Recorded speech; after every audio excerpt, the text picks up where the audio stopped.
against the amateurs. I just know how to scrap. I know how to give people good fights. I know how to protect myself at all times, the golden rule in boxing, you know. And then when I get hit, I take it. If I get dropped, I stand up. When I get body shots, I don't go down. All right? So you can say what you want about Thurman. He's weak here, he's weak there. Cool. Show me. And do talk it. to me about that. Gotta get some we take watched on you. a fight that just got made, Canelo versus Plant. How does Plant, great man, great fight. Love Plant, love what he brings into the ring. We know Canelo and whatever pork he been eating, the boy is strong. You know what I'm saying? We know he's strong. You know, and we know Plant ain't never been with nobody that strong. You know, I think it's a great fight. You know, Canelo got a little. I didn't watch it. Some people say he got a little exposed. You know, because he got his movement now. You know, he know how to step back now. You know, it's not in a lot of Mexican fighters, you know, protocol, that nice little step back. Mayweather taught him a few things. He said, oh, I can duck. Oh, I can pull. I can take to the left. You know what I mean? And now Canelo's got a little bit of this and that. But American fighters, we've had that for a long time, Canelo. We had that for a long time. Not to say what you don't do ain't pretty. It's pretty, boy, because you was flat-footed, you was walking forward, and Floyd showed you how limited that style was, okay, with his speed and his athletic ability. No one else has done it though. He's had great challenges. Triple G should have took him in the first rodeo. He didn't. It went to a draw, and then Canelo outperformed him.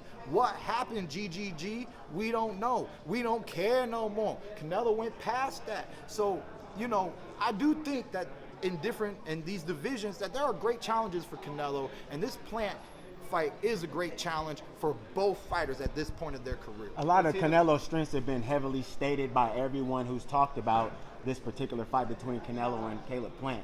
But I'd like to get your take on what are your keys to victory for Caleb Plant? What does Caleb Plant have to do to have his hand raised against Canelo Alvarez?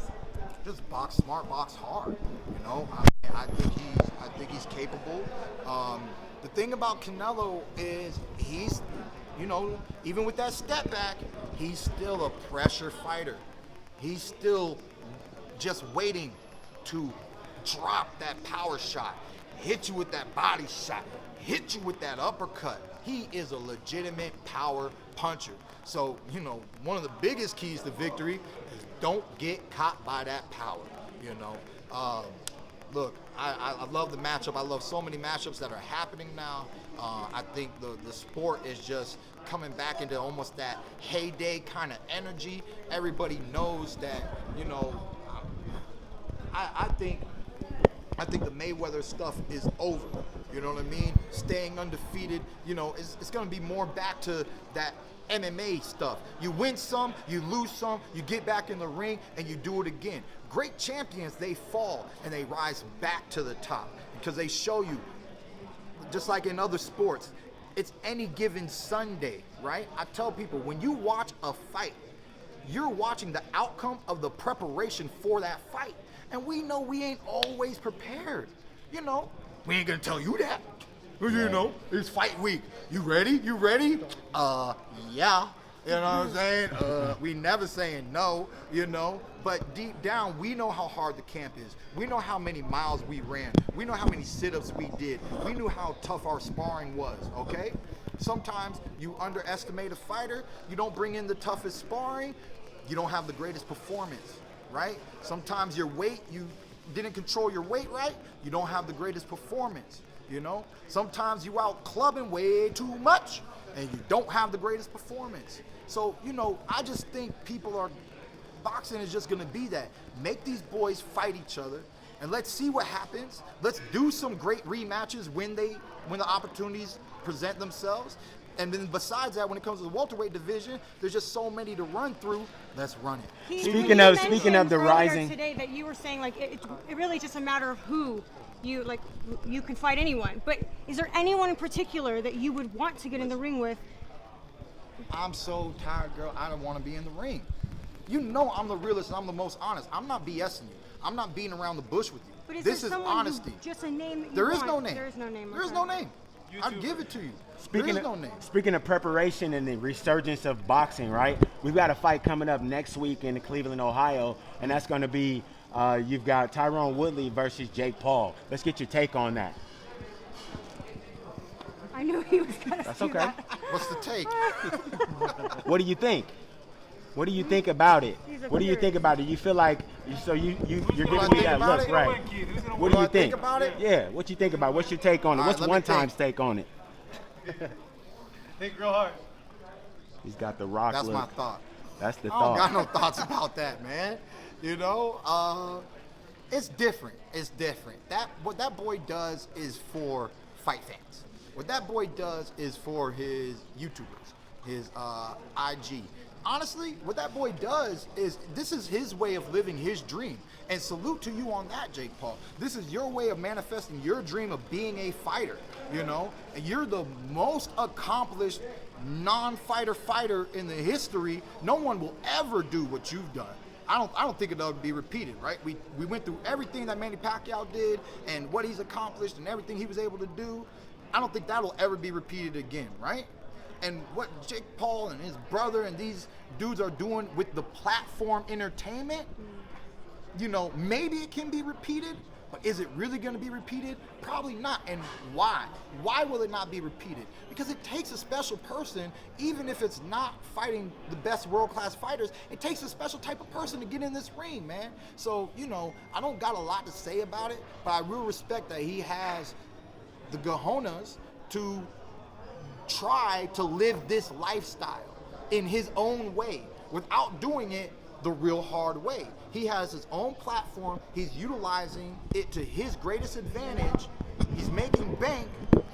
Salute to you, partner. So what do you think about the stress of Tyron Into Woodley? Into how PBC works, making a fight. There's plenty of names. We know who the names were. So what's being communicated to you on making that return to the ring? We Have just they talked laid out about a it. plan? I'm not talking about Keith, that. you We just talked mentioned about a that. fighter getting knocked down and coming back up. Yeah. Deontay Wilder's fighting Fury. Yeah. October 9th. Break down that fight. And for me. then we saw him bench the thing that messed him up, right? And that just shows you, you know, I honestly, please don't put it back on. Don't show us you're strong enough to wear it and win. Drop it. You know what I mean? Keep it on the bench or something and just lift it. You know what I mean? But don't bring it into the ring. You know, at the end of the day, I think his mindset is right. I like the way I saw some pad work. I think he's developing more. Trying to close the gap on the weaknesses, right? Because everybody has weaknesses, but it takes a special fighter to acknowledge their own weaknesses, go back into the camp, and then tighten up on them. You know what I mean? It's not that Deontay's going to be a perfect fighter overnight, but you can tighten up, right? You fail a test in high school, you study a little harder, you get a better grade. That's what it comes down to, and I look forward to his performance. I always love the Bronze Bomber. I've supported him his whole career, and I'm always in his corner.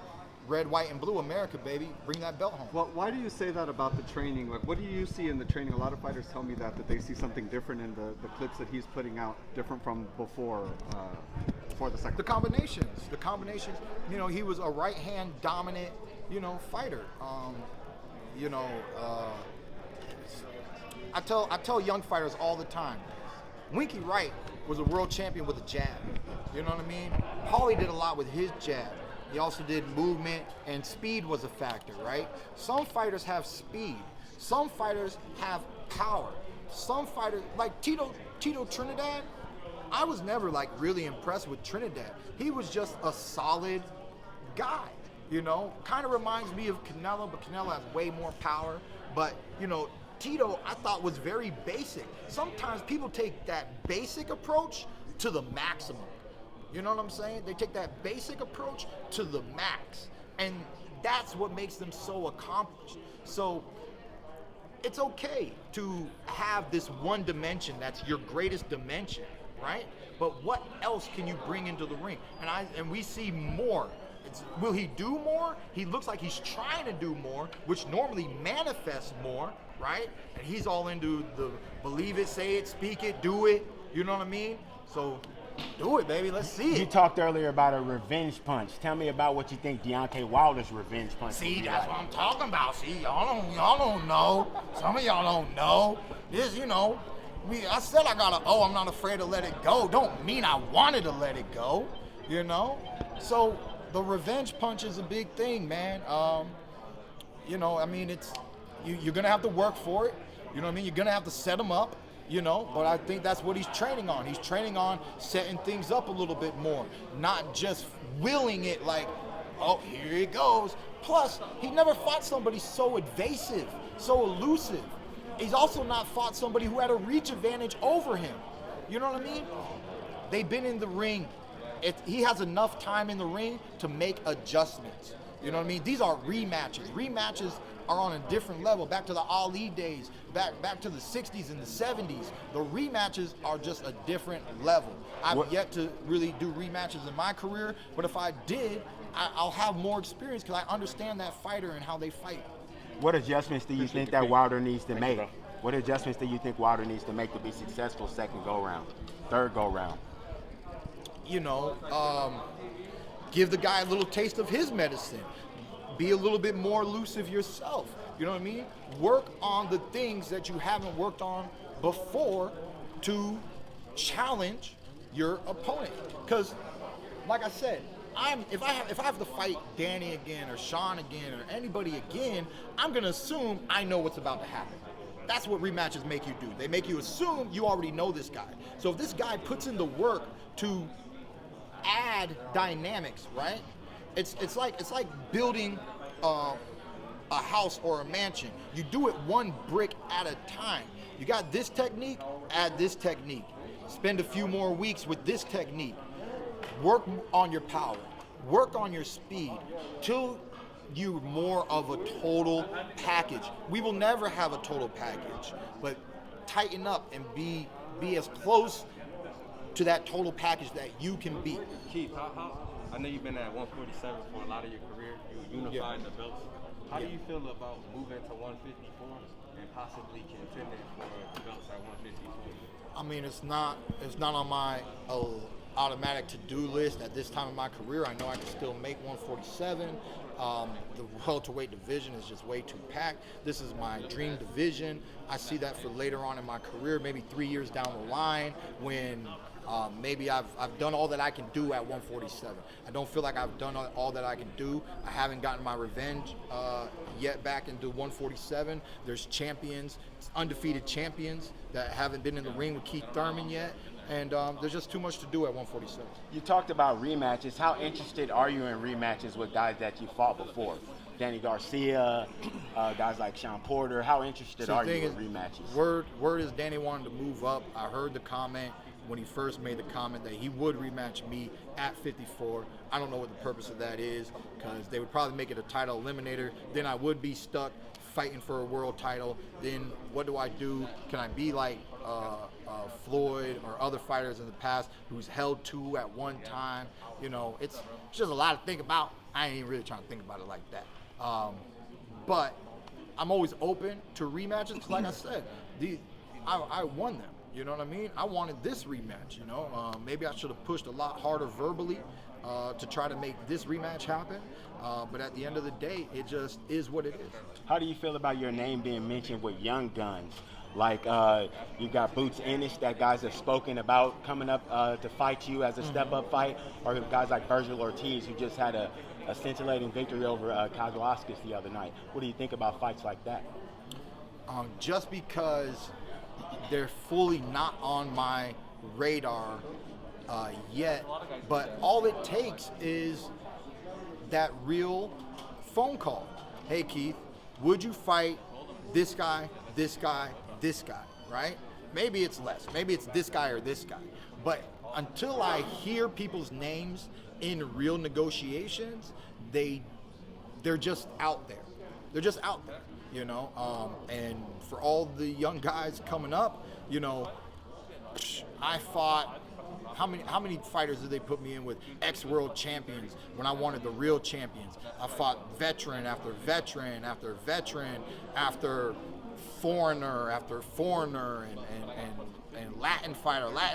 The first fight I got that I wanted was Robert the Ghost Guerrero, and he wasn't like at the top of my list. He just was in the list, and I was grateful to finally get a fighter who was doing something, and I really enjoyed sharing a common opponent with Floyd Mayweather, because that never happened in my career till that moment, so that people could look at a Mayweather performance against Guerrero, look at Thurman's performance against Guerrero, and now we can kind of start doing that little compare game like they always did whenever Pacquiao fought Oscar, when Pacquiao fought, Mosley and X, Y, and Z. If you enjoyed the video, feel free to hit the like, subscribe, and share. As always, if you want to support us to the next level, head over to the patreon.com/ThaBoxingVoice. We have tons of exclusive from Border Wars, from title, betting shows, the list goes on and on and on. But in addition to that, if you guys have questions for fighters, trainers, and promoters, this is where you can submit them. We will run out, get these questions answered, and put it back on the show just for you guys. Appreciate it.